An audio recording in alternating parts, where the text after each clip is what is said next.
Changamoto zetu tunakuwa tunaziwasilisha kila zinapotokea, na bahati nzuri nyingi za watu tuseme takriban zote zinakuwa zinapatiwa utatuzi, isipokuwa changamoto ambazo hatuzitarajii zinatokea na suluhishwa. Kwa wakati wa leo au kwa sasa tulio nao, changamoto nyingi tayari zimeshatatuka, isipokuwa tu kinachotukwaza sasa hivi kidogo ni jambo ambalo kuhusu usafiri. Tunaweza kusema ambulance tunayo, lakini tunakuwa tunakutana na changamoto pengine ya mafuta. Sometimes tunakutana na changamoto ya services, lakini hiyo ambulance pia ilikuwa tunahitaji vifaa ambavyo vinatakiwa kuwemo kwenye ambulance, ikiwemo kama oxygen. Wakati mwingine tunamsafirisha mtu ambaye anahitaji huduma za oxygen, lakini tunamsafirisha hapa kumpeleka hospitali ya wilaya ya Chumboni.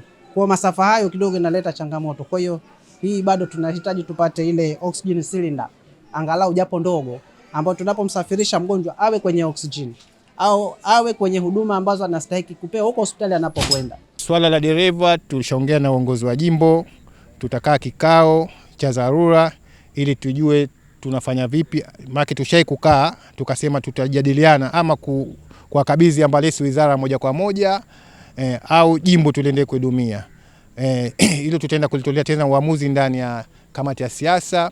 Na swala la mtungi wa gesi nitaongea na DMO pamoja na mganga mkuu wa hospitali ya Mpendae kuhakikisha tunalitibu kwa haraka jambo hilo. Tayari DMO vifaa ni hivi: vifaa vya macho, vifaa vya meno, vifaa vya koo, vifaa vya mashikio, lakini pia na kuna kitanda cha kuzalishia kina mama wajawazito. Hayo yote leo nitakabidhi hapa, maana yake vipo hapa tupo hapa Mpendae. Kama nilivyosema pale ni kwamba katika miongoni mwa changamoto waliozungumza, moja ni ambulance ambayo mheshimiwa mbunge tayari ameshalichukua na analifanyia kazi, na hata huko katika kamati ya siasa, maana yake mimi mwenyewe nipo huko.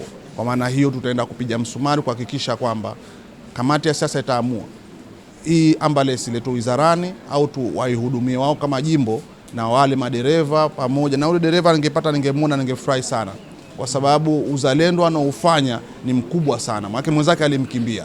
Ni jambo la kupongezwa, ni jambo la kijasiri, lakini ni jambo la kizalendo haswa kwa Wazanzibari, ndio tabia yetu.